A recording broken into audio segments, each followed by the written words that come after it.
Assalamualaikum warahmatullahi wabarakatuh. Kami dari kelompok 2, di sini kami akan menjelaskan mengenai sistem reproduksi wanita dan siklus menstruasi. Sebelum itu kami akan memperkenalkan diri terlebih dahulu dimulai dari Mas. Perkenalkan, nama saya Melvina dengan NIM 059.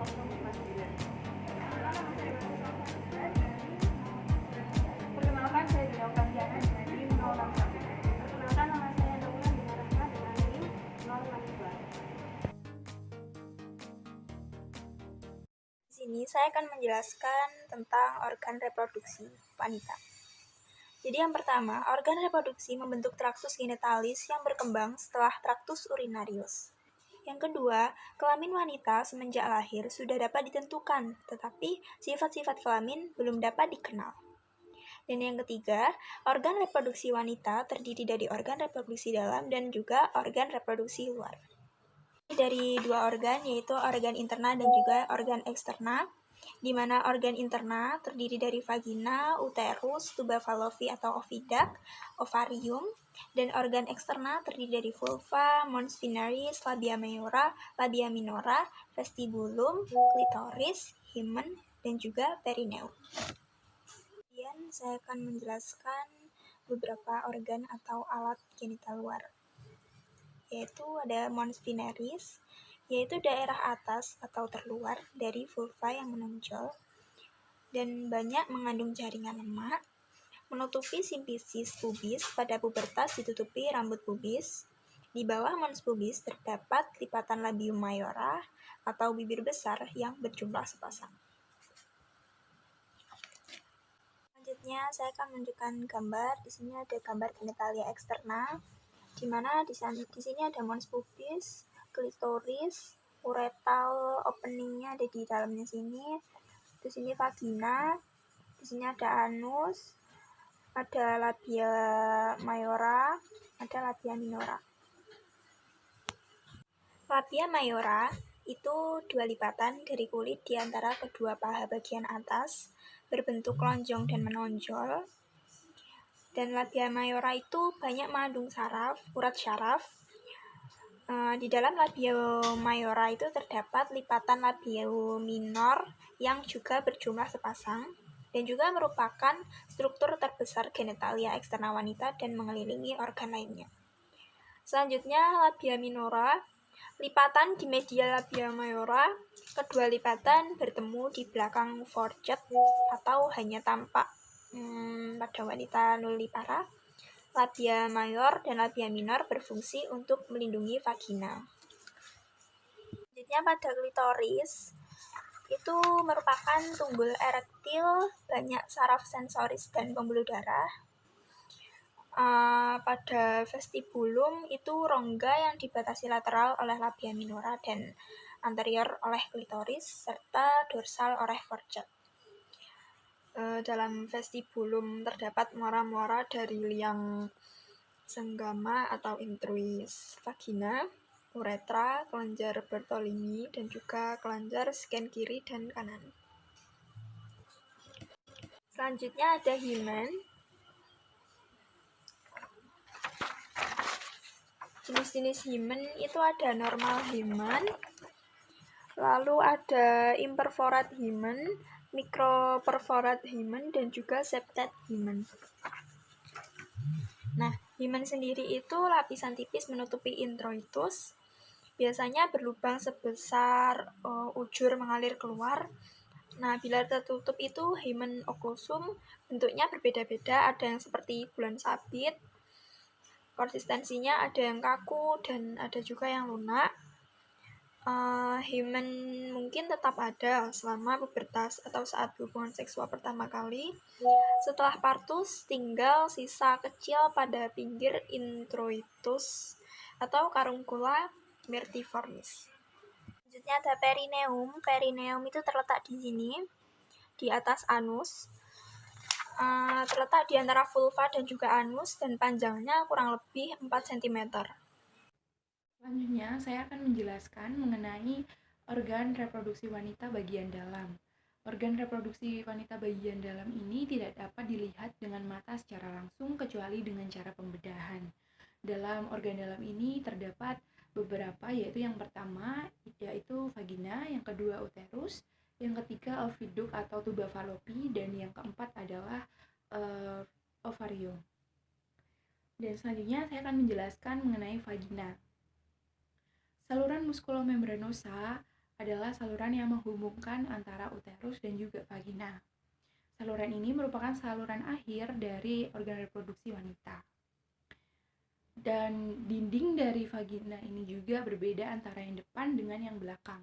Dinding depan yaitu ukurannya 9 cm, sedangkan dinding yang belakang ukurannya adalah 11 cm. Dalam dinding vagina ini juga terdapat rugae.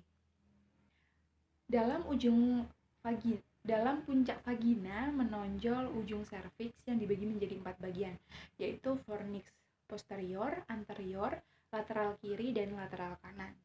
Dan di vagina juga terdapat beberapa lapisan jaringan.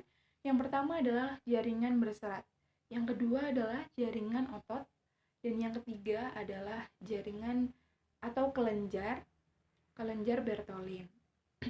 Jaringan berserat dan jaringan otot ini sifatnya elastis, karena apabila seorang wanita itu mengalami persalinan atau melahirkan seorang bayi, jaringan ini tuh bisa dibuka dengan mudah untuk jalan lahir. Dan fungsi dari vagina ini sendiri juga ada beberapa, yaitu yang pertama, saluran yang mengalirkan darah haid dan sekret dari uterus. Dan yang kedua adalah sebagai organ kopulasi, dan yang ketiga adalah sebagai jalan lahir bagi bayi. Selanjutnya, saya akan menjelaskan mengenai uterus. Uterus adalah rongga pertemuan antara oviduct kanan dan juga kiri. Terdapat dalam pelvis minor di antara vesika urinaria dan rektum. Berbentuk buah pir dengan ujung mengecil disebut dengan leher rahim atau serviks. Uterus ini terdiri di atas 2 bagian, yaitu corpus uteri dan cervix uteri. Pada corpus uteri, di antara 2 bagian pangkal tuba itu disebut dengan fundus uteri. Bentuk dari uterus ini bervariasi, tergantung dari usia dan paritasnya. Uterus ini juga memiliki fungsi. Fungsinya adalah sebagai tempat perkembangan zigot jika terjadi fertilisasi atau pembuahan. Lalu ada hubungan antara cavum uteri dan canalis cervicalis yang disebut dengan osteum uteri internum. Sedangkan muara dari canalis cervicalis itu disebut dengan osteum uteri externum. Osteum uteri internum ini dibagi menjadi 2, yaitu yang pertama osteum uteri internum anatomicum, yaitu adalah batas sesungguhnya antara cavum uteri dan juga canalis cervicalis. Sedangkan yang kedua yaitu osteum uteri internum histologicum, di mana canalis cervicalis menjadi tempat di mana selaput lendir cavum uteri berubah menjadi selaput lendir cervix. Nah, di antara osteum uteri internum anatomicum dan juga osteum uteri internum histologicum itu diantaranya disebut dengan isthmus uteri. Bagian serviks yang menonjol pada puncak vagina itu disebut dengan portia vaginalis atau portio. Selanjutnya saya akan menjelaskan mengenai dinding uterus. Pada dinding uterus ini terdiri dari 3 lapisan jaringan otot polos dan endometrium yang mengandung banyak pembuluh darah dan juga menghasilkan lendir. Bagian yang pertama yaitu disebut dengan perimetrium atau lapisan peritoneum. Yang kedua adalah myometrium, yaitu lapisan yang paling tebal pada otot polos dan terdiri dari 3 bagian, yaitu bagian luar, bagian tengah, dan bagian dalam. Selanjutnya yaitu endometrium atau selaput lendir. Susunan dan volnya dari selaput lendir ini itu berubah secara siklis karena pengaruh hormon. Baik, saya akan menunjukkan lapisan dinding uterus, yaitu ada fimbriae, infundibulum, kemudian di sini ada ovari, ada ovarium ligamen, kemudian bagian sini ada cervical canal, vagina, kemudian pada bagian ini ada broad ligamen. Berikut adalah gambar lapisan dinding uterus. Saya akan menjelaskan letak uterus. Nah, letak uterus ini bermacam-macam. Yang pertama yaitu ante dan retrofleksio uteri, yaitu sumbu serviks membentuk sudut. Kemudian yang kedua yaitu ante dan retroversio uteri, yaitu sumbu vagina dan sumbu uterus ini membentuk sudut. Kemudian yang ketiga yaitu positio, yaitu posisi terhadap panggul, yaitu sinistro, dextro, kemudian anetro dan dorso. Kemudian yang terakhir yaitu torsio, yaitu letak uterus terputar. Baik, selanjutnya yaitu pembuluh darah uterus. Nah, ini ditopangi oleh otot-otot dasar panggul dan ligamentum. Yang pertama yaitu ligamentum latum, yaitu lipatan peritoneum ini pada lateral kanan dan juga kiri. Kemudian meluas ke dinding panggul dan juga dasar panggul. Kemudian yang kedua yaitu ligamentum rotundum, yaitu di bagian atas lateral kanan dan juga lateral kiri. Kemudian yang ketiga yaitu ligamentum infundibulum, itu ada dua buah, kanan dan juga kiri. Kemudian ligamentum cardinal, kemudian ada juga ligamentum sacro-uterinium. Oke, untuk selanjutnya yaitu fungsi uterus. Nah, fungsi uterus ini yang pertama yaitu endometrium dan yang kedua yaitu myometrium. Nah, yang endometrium ini berfungsi untuk menyiapkan dan juga ikut bekerja pada proses nidasi. Kemudian yang kedua yaitu endometrium. Nah, endometrium ini yaitu melancarkan aliran sperma menuju infundibulum, kemudian meluruhkan embrio pada saat melahirkan, kemudian haid dan keguguran. Kemudian selanjutnya yaitu ovarium. Nah, ovarium ini terdiri dari ovarium kanan dan juga kiri. Yang terdiri atas bagian luar bisa disebut dengan korteks dan bagian dalam bisa disebut dengan medula. Nah, fungsi dari ovarium ini itu sebagai kelenjar eksokrin atau bisa dapat menghasilkan ovum dan juga dapat mengekspresikan estrogen dan progesteron.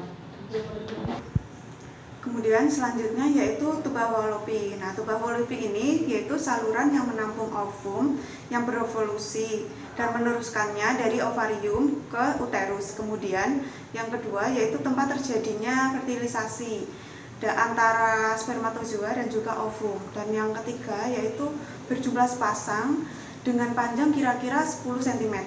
Kemudian berikutnya yaitu pada bagian-bagian tuba Fallopi. Nah, bagian-bagiannya ada 4. Yang pertama yaitu pars intitialis, pars ismica, dan pars ampullaris, kemudian infundibulum. Hormon wanita terdiri dari follicle stimulating hormone, luteinizing hormone, estrogen, progesteron, dan prolaktin. Hipotalamus menghasilkan gonadotropin releasing factor, merangsang hipofisis untuk melepaskan gonadotropin dan prolaktin inhibitory hormone untuk menekan produksi prolaktin. Hipofisis anterior menghasilkan 3 hormon. Yang pertama ada FSH atau follicle stimulating hormone, LH luteinizing hormone, serta prolaktin. Yang pertama ada follicle stimulating hormone, FSH, dalam jumlah besar ditemukan pada urin wanita menopause.